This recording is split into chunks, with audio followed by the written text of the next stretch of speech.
Eto na, makinig mga Filipino senior citizens. Alamin natin ang latest update sa NCSC registration dito sa database po ng NCSC ngayong 2026. Ilan na nga ba ang nakarehistro at paano nga ba magrehistro para makasama sa mga benepisyo, programa at serbisyo mula sa gobyerno na para sa inyo?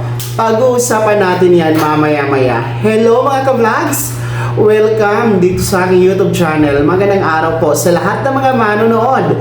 Saan po kayong dako sa mundo? Kumusta kayo mga ka-vlogs? Eto ha, atin pong alamin mga senior citizens ang update ngayong 2026 kung ilan na nga ba ang nakarehistro sa database ng NCSC at kung paano kayo makarehistro para sa mga hindi pa po nakarehistro dito para naman makasama kayo sa mga benepisyo na para sa inyo.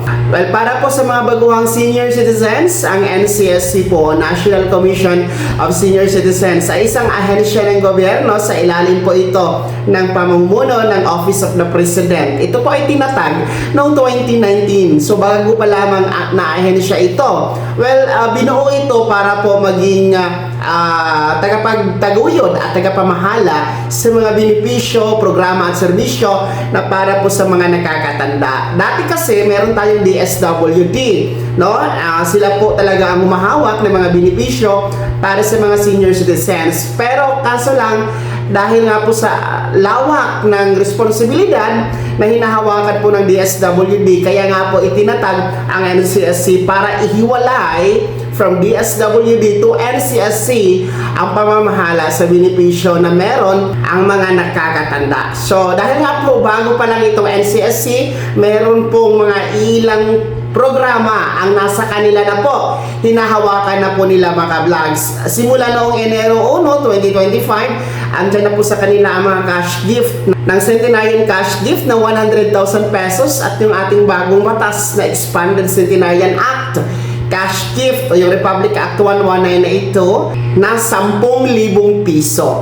So, yun muna ang hinahawakan ngayon ni NCSC. Yung social pension natin nananatili pa po yan sa DSWD. Well, ang NCSC po ay meron pong tinatawag na NCSC database kung saan inaanyayahan po ang lahat. Hinihikayat po ang lahat ng mga nakakatanda na magrehistro po dito dahil dito po ibabase ang mga benepisyo na para sa inyo kung meron po na gusto ninyong makuha mga ka-vlogs, no? Iba po ito sa datos na meron ang OSCA o DSWD. So kahit rehistrado na kayo sa OSCA o DSWD, kailangan pa rin po magparehistro sa NCSC database. Sa ngayon po, today is January 15, 2026. Meron na po tayong nasa 8.9 million na mga nakarehistro na mga senior citizens sa database ni NCSC. So dumarami na po. Ayon kasi sa datos ng NCSC, merong tinatayang nasa 10 to 12 million na bilang ng mga nakakatanda na mga Filipino. Kaya marami pa ang hindi pa nakarehistro dito mga vlogs. Pero kahit paano, lagpas na po sa kalahati ang nakarehistro. Well, paano nga ba magrehistro? I-click nyo, punta kayo sa website ni NCSC, ang www.ncsc.gov.ph. Tapos, makikita nyo po yung portal ni NCSC, yung website niya, gaya ng nasa screen nyo po. I-scroll down nyo lang, makikita nyo dyan ang total numbers of registrants as of today. And then, i-click nyo po yung register now. Tapos, fill upan nyo po ang mga necessary informations, no, na hinihingi po dyan mga vlogs. And then, at the end of your registration, bibigyan po kayo ng RRN o Registration Reference Number. Patunay po na kayo ay nakarehistro na sa NCSC database. Sa mga hindi po marunong mag-register kasi online ito, maaari po kayo magpatulong sa inyong anak, apo o mga kasama sa pamilya, o di ka naman po pumunta sa OSCA office o sa mga NCSC regional office na nasa inyong lugar para po magpatulong, no? Tumutulong yan sila para kayo maparehistro. Once na kayo ay registered na sa database ni NCSC, well, ang benepisyo po dyan, of course, yung ating mga cash gift, no? Yung 10,000 pesos, kung kayo ay aabot sa 80, 85, 90, and 95 years old. And then yung ating 100,000 pesos cash gift, kung kayo ay aabot sa milestone na edad na 100 years old. Aside from that, meron tayong mga senior citizen community care center per region, which is marami pong serbisyo ang ino-offer dyan para sa inyo. Yung ating pong healthcare coverage, no? Para po sa kalusugan ng bawat Filipino na mga nakakatanda, no?